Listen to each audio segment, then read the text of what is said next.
요나는 신앙의 균형을 가지고 있는 사람이 아니라 신앙의 불균형을 가지고 있는 사람입니다. 이게 맞지 않아요.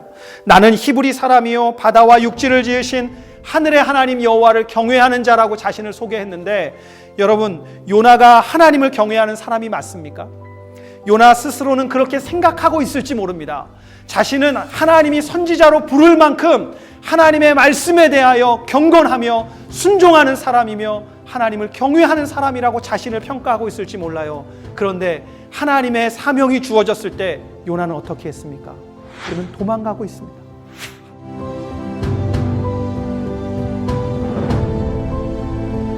하나님이 풍랑으로 그의 길을 막으셨을 때 요나는 어떻게 했습니까? 배 밑층에서 잠이 들어 있었습니다. 많은 이들이 그 풍랑과 싸워서 어떻게든지 이 배를 살려내려고 몸부림칠 때에도 요나는 그 문제는 내 문제와 상관이 없다고 그는 잠이 들어 있었습니다. 여러분, 과연 이런 삶을 살아가는 이 요나가 하나님을 경외하는 사람이 맞습니까? 여러분, 이것이 자신이 위대한 신앙의 사람이라고 말하고 있는 것처럼 보이지만, 그러나 자신의 행동으로는 믿음으로 살아가고 있지 않는 그 신앙의 부조화를 요나는 스스로 우리에게 보여주고 있는 것입니다. 요나는 자신의 생각과 자신의 고집대로 살아가고 있었습니다. 알면서도 움직이지 않는 완고한 사람이었고, 끝까지 자기 주장대로 살아가려고 하는 그런 사람임을 우리가 보게 됩니다. 더욱더 바다가 거칠어지자 이제 이 배의 사람들은 요나에게 묻습니다. 어떻게 해야 이 문제를 해결할 수 있겠느냐? 요나는 그 답이 무엇인지를 알았을 겁니다. 그 답은 요나의 순종입니다. 그런데 요나가 이들에게 무엇이라고 말하냐면 나를 바다에 던지라고 말합니다. 여러분, 우리는 이 모습 속에서 요나가 자신을 희생해서 배에 있는 많은 사람들을 살려내는 선지자로 돌아왔다고 생각하기도 합니다. 그런데 저는 이러한 해석에는 동의하지 않습니다.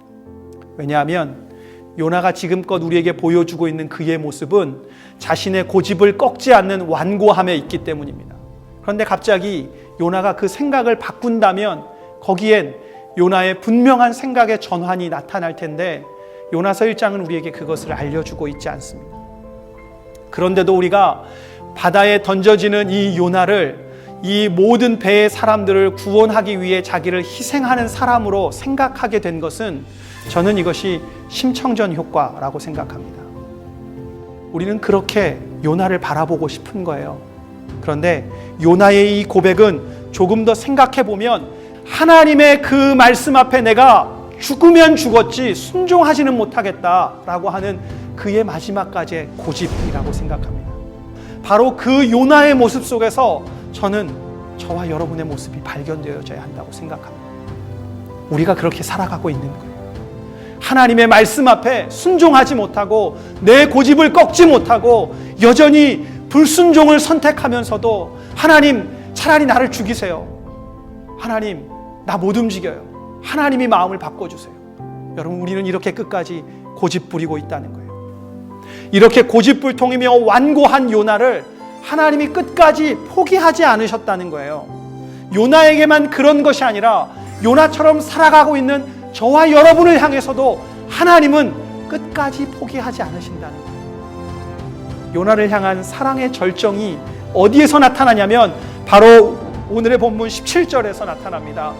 자신의 고집을 꺾지 않고 깊은 바닷속으로 뛰어드는 그 요나를 살리시기 위해서 하나님은 이미 큰 물고기를 예비하셨다는 겁니다. 하나님은 우리를 사랑으로 권면하시고 설득하시며 인내하고 계십니다. 우리가 그 사랑을 깨닫고 돌아와서 다시금 사명의 길에 서서 순종하며 나아가기를 하나님은 오늘도 기다리고 계십니다. 우리가 요나처럼 살아왔다면 오늘의 말씀을 통하여 우리 자신을 돌아보고 우리가 하나님의 그 사랑 앞에 무릎 꿇으며 순종의 길로 나아가길 소망합니다.